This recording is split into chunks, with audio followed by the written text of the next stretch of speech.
پیارے بھائیوں، اب جو چیز میں آپ لوگوں کے سامنے ذکر کرنا چاہتا ہوں وہ ہے غیب کا جاننے والا کون ہے۔ میرے بھائیوں، یہ صفت خالصاً فقط اللہ رب العزت ہی کے لیے ہے۔ اللہ رب العزت ہی وہ ذات ہے جو غیب کا جاننے والا ہے۔ ما سوا اللہ رب العزت کے اور کوئی غیب نہیں جانتا۔ اللہ رب العزت نے سورۃ الانعام آیت نمبر 50 کے اندر ارشاد فرمایا، قُلْ لَا أَقُولُ لَكُمْ عِنْدِي خَزَائِنُ اللَّهِ وَلَا أَعْلَمُ الْغَيْبَ۔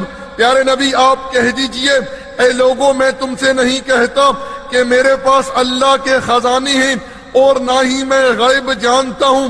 میرے بھائیوں، اللہ کے رسول صلی اللہ علیہ وسلم سے جب کسی چیز کے متعلق سوال کیا جاتا، اگر اللہ کے رسول کو اس بات کا علم نہ ہوتا تو اللہ کے نبی خاموش رہتے اور وحی کا انتظار کرتے۔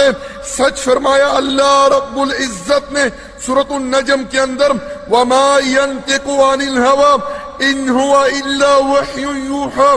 ارشاد فرمایا کہ میرے نبی اپنی طرف سے کوئی بات نہیں کرتے، جو بات بھی کرتی ہیں ہم ان کی طرف وحی کرتے ہیں۔ اسی طرح میرے بھائیوں، صحیح بخاری اور مسلم کے اندر حدیث ہے، ام المؤمنین عائشہ رضی اللہ تعالی عنہا فرماتی ہیں، جو بندہ یہ کہے کہ محمد صلی اللہ علیہ وسلم غائب جانتے تھے، اس بندے نے اللہ رب العزت کے اوپر بہتان لگایا، کیونکہ اللہ رب العزت سورۃ النمل آیت نمبر 65 میں ارشاد فرماتا ہے، قُلْ لَا يَعْلَمُ مَنْ فِي السَّمَاوَاتِ وَالْأَرْضِ الْغَيْبَ إِلَّا اللَّهُ۔ پیارے نبی آپ کہہ دیجئے، نہ کوئی آسمانوں میں نہ کوئی زمین پر ما سوا اللہ رب العزت کے کوئی غیب نہیں جانتا۔ وما یشعرون، یہ بیچارے تو اتنا تک نہیں جانتے، ایان یبعثون، کہ انہیں کب ان کی قبروں سے اٹھایا جائے گا۔ اس لیے میرے بھائیوں، اس بات پر ایمان رکھو کہ اللہ رب العزت ہی وہ ذات ہے جو غیب کا جاننے والا ہے۔ ما سوا اللہ رب العزت کے اور کوئی بھی غیب نہیں جانتا۔